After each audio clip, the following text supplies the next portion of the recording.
नमस्कार. महाराष्ट्रातील विविध क्षेत्रातील बातम्या झटपट आपल्या मोबाईलवर पाहण्यासाठी लगेचच सबस्क्राईब करा राष्ट्रशक्ती लाईव्ह न्यूज आणि सोबत बेल आयकॉन प्रेस करायला विसरू नका.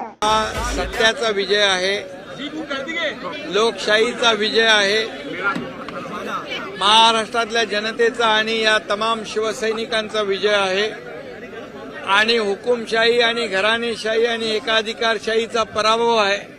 कुणालाही पक्ष स्वतःची खाजगी मालमत्ता प्रॉपर्टी समजून कुठलाही असा मनमानी निर्णय घेणाऱ्यांना एक मोठा झटका आहे आणि म्हणून आज जो निर्णय झालेला आहे हा एक माइलस्टोन ठरेल.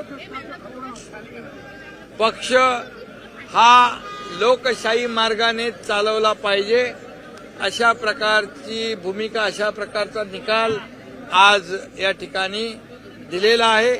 त्याबद्दल मी स्वागत करतो आणि हा विजय तमाम शिवसैनिकांचा आणि या महाराष्ट्रातल्या जनतेचा, बाळासाहेबांच्या विचाराचा, दिघे साहेबांच्या विचाराचा. न्यायालय ते कोणालाच मानत नाहीत, ते न्यायालयाला पण मानत नाहीत, निवडणूक आयोगाला पण मानत नाहीत. ते या सर्व संस्थांपेक्षा मोठ्या स्वतःला समजतात.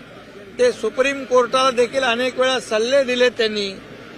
निवडणूक आयोगाला चुनाव आयोग म्हटलेला आहे. आज अध्यक्षांवर पण आरोप केलेले आहेत आणि म्हणून यांना लोकशाहीमध्ये लोकशाही मार्गाने दिलेली एक मोठी सबक, एक चपराक आहे. न्यायालयात जायला सगळ्यांना मोकळीक आहे.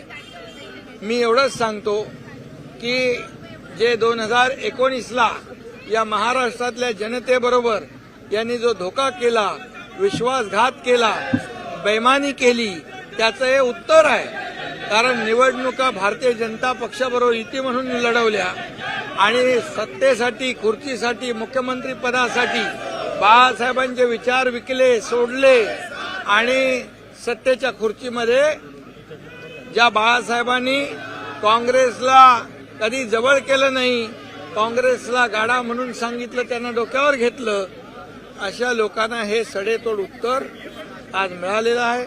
फक्त एवढंच आहे की आम्हाला मूळ शिवसेना, खरी शिवसेना धनुष्यबाण देण्याचं काम केलंय. पण त्याचबरोबर जे भरत गोगावले यांचं जे पिटिशन होतं ते डिसमिस केलंय.